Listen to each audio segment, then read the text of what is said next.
નમસ્કાર.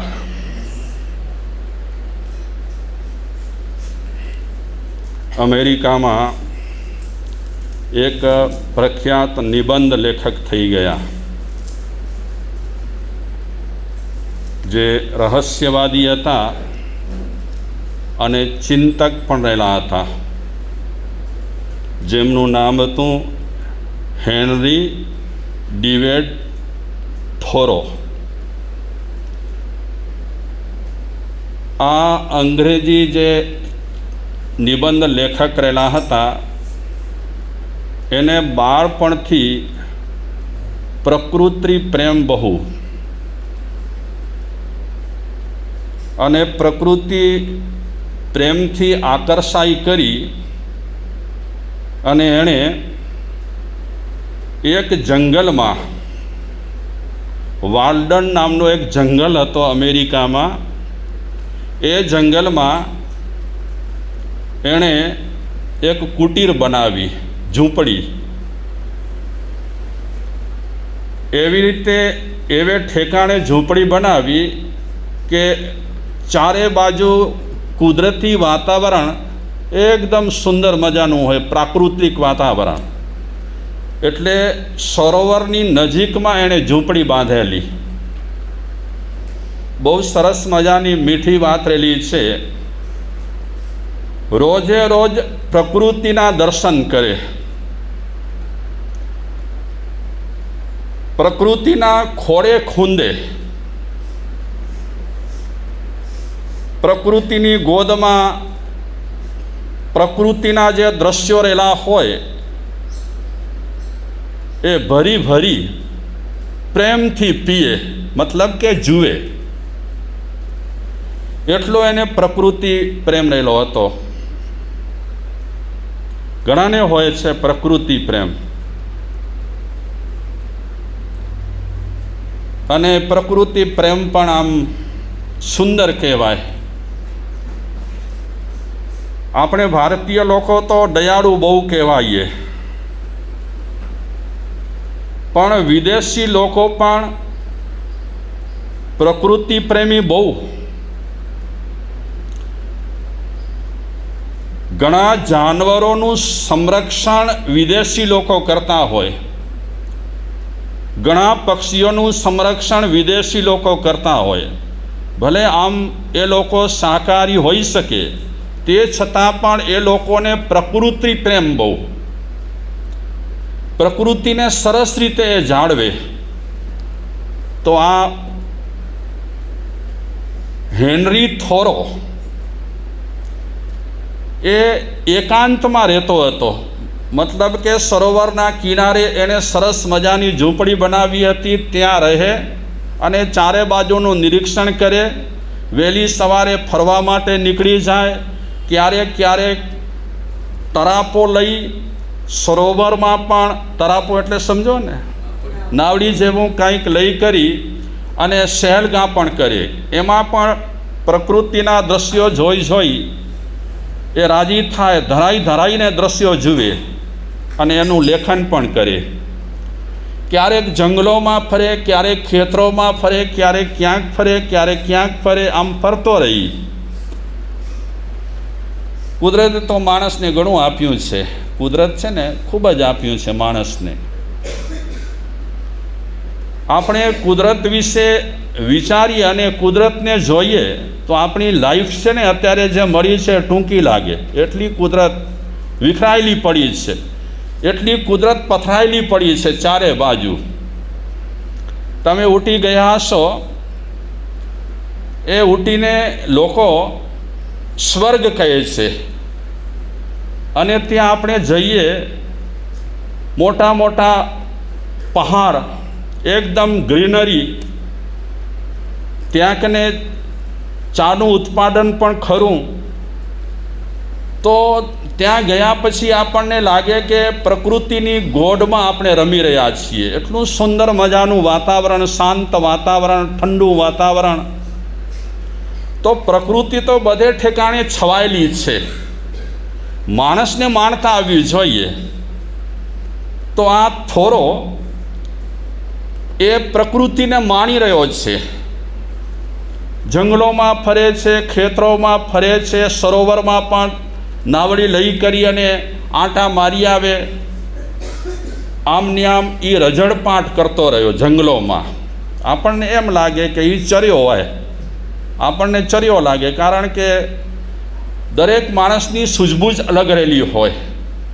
શાયદ દુનિયાની દૃષ્ટિએ આવા લોકો ચર્યા જ હોય, ગાંડા જ હોય, અને હંમેશા દુનિયાની દૃષ્ટિએ જે ગાંડા હોય ને તે જ મહાન હોય. બાકી દુનિયામાં આપણે બહુ ડાયા થવા જઈએ તો દુનિયાના કામના આપણે હોતા નથી, કાંઈ મેળવી શકતા નથી. તો આ હેનરી થોરો એ નિરીક્ષણ કરે છે, ખેતરોમાં પણ ભમે છે, ઘણી બધી વસ્તુઓ એ જુએ છે. એક દિવસે એને વિચાર આવ્યો કે હું કેટલાય ટાઈમથી, કેટલા વર્ષોથી આ જંગલમાં રહું છું, ઝૂંપડી બાંધીને, કુદરતને હું માણું છું, તો મારે એક ખેતર ખરીદવો. ભાગ્યશાળીઓ, આ પ્રસંગ હું વિપાક સૂત્રના પ્રસંગને અનુરૂપ પ્રસંગ રહેલો છે, એટલા માટે આપની સાથે હું શેર કરું છું. આ હેનરી થોરો એણે એક પુસ્તક પણ લખ્યું છે કુદરત પર. 1854માં એણે પુસ્તક લખ્યું છે, એટલે ઘણા વર્ષ થઈ ગયા. કેટલા વર્ષ કાંતિભાઈ? જબરદસ્ત વર્ષ નીકળી ગયા છે. વાલ્ડન નામની એમણે એક સરસ મજાનું પુસ્તક તૈયાર કર્યું હતું, જે પુસ્તક સાહિત્યની દૃષ્ટિએ સુંદરમાં સુંદર કૃતિ કહેવાય છે વિદેશમાં. તો વાલ્ડનના જંગલ અને વાલ્ડનના નામે એણે એક પુસ્તક લખ્યું. એ હેનરી થોરોને ઈચ્છા થઈ કે મારે એક ખેતર ખરીદવો, અને ખેતર ખરીદ્યા પછી ખેતરની વચ્ચે એક નાનકડું મકાન બાંધી અને રહેવું. તો ખેતર ખરીદવા માટે એણે આજુબાજુના લોકોની સલાહ લીધી. તો કેટલાક લોકોએ કીધું કે જમીનના દલાલો છે, તમે ડાયરેક્ટ એમનો સંપર્ક કરો, શાયદ જમીનના જે દલાલો છે એ દલાલો મારફતે તમને ઓછી કિંમતે પણ ખેતર મળી શકે. તો કોક દલાલ સાથે સંપર્ક કર્યો અને વાતચીત કરી કે મારે આ રીતે ખેતર ખરીદવો છે. તો ભાગ્યશાળીઓ, તમે જોજો માણસો પૈસા માટે શું કરી રહ્યા છે. પૈસા પાછળ માણસ ઘણી વખત કેવી પોતાની અંદરની જે હોય મિલકત, કિંમત, એને પણ ખલાસ કરી નાખતા હોય છે. એક દલાલે આ હેનરી થોરોને કીધું કે ખેતર છે સરસ મજાનું, તમને જેટલું ખપે છે અને જેવું ખપે છે તેવું ખેતર છે, અને ઓછામાં ઓછી કિંમત. તો થોરોએ પૂછ્યું કે કેટલી કિંમત? દલાલે કીધું કે $10.